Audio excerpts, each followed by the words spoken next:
మొన్నటి దాకా దేశంలో అవినీతి కేసులు, మోసాలు, స్కామ్లు అనే పేర్లు తరచూ వినేవాళ్లం. ఇప్పుడు అదే పరిస్థితి చాలా దేశాల్లో జరుగుతోంది. ఇందులో చాలా మేరకు ఆ దేశస్తులే మోసాలకు పాల్పడుతూ ఉంటారు. కానీ ఈ సాంప్రదాయాన్ని తిరగరాస్తూ ఓ భారత సంతతి మహిళ అసలు కరప్షనే లేని సింగపూర్ దేశంలో మోసాలకు పాల్పడింది. సాధారణంగా సింగపూర్ దేశం అంటే architecture, tourism, night life, luxury country, ఇలా అనేక అంశాలు గుర్తుకొస్తూ ఉంటాయి. సింగపూర్లో క్రైమ్ రేట్ కూడా చాలా తక్కువ అని చాలాసార్లు విన్నాం కూడా. అయితే అలాంటి ప్రశాంత దేశంలో కూడా తాజాగా మోసాలకు పాల్పడిన ఓ భారత సంతతికి చెందిన మహిళ సంచలనం సృష్టించింది.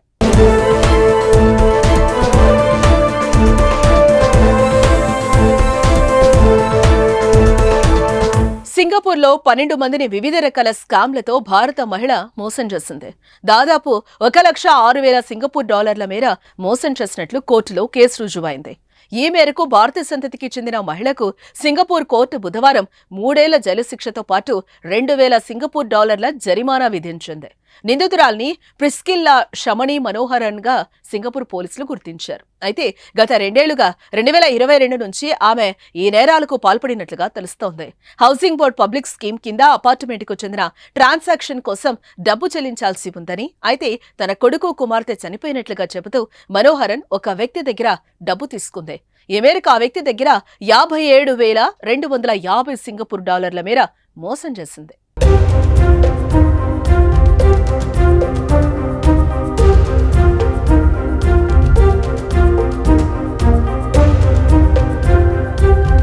తన కొడుకు, కుమార్తె చనిపోయిందని చెప్పి మోసాలకు పాల్పడమే కాదు, తానే చనిపోయినట్లుగా నాటకాలాడి మోసాలకు పాల్పడింది. అందుకోసం మనోహరన్ చనిపోయినట్లుగా తప్పుడు పత్రాలు సృష్టించింది.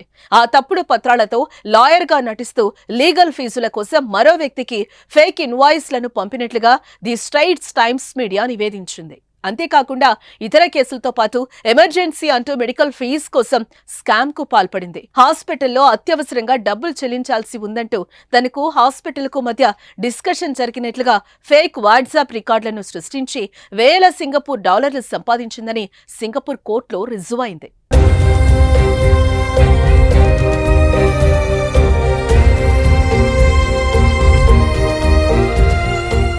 అలా ప్రజలను మోసం చేయటమే ప్రవృత్తిగా తన ప్రయాణం సాగించింది మనోహరన్. ఈ ఏడాది ప్రారంభంలోనూ ఇద్దరు వ్యక్తులను 11,800 డాలర్ల మేర ఆమె మోసానికి పాల్పడినట్లు దర్యాప్తులో తేలింది.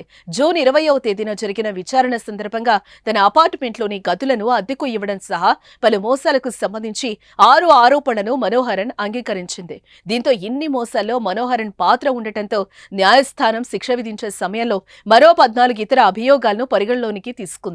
ఈ మేరకు భారత సంతతికి చెందిన ప్రిస్కిల్లా షమణి మనోహరన్ కు సింగపూర్ కోర్టు 3 ఏళ్ల జైలు శిక్షతో పాటు 2,000 సింగపూర్ డాలర్ల జరిమానా విధించింది.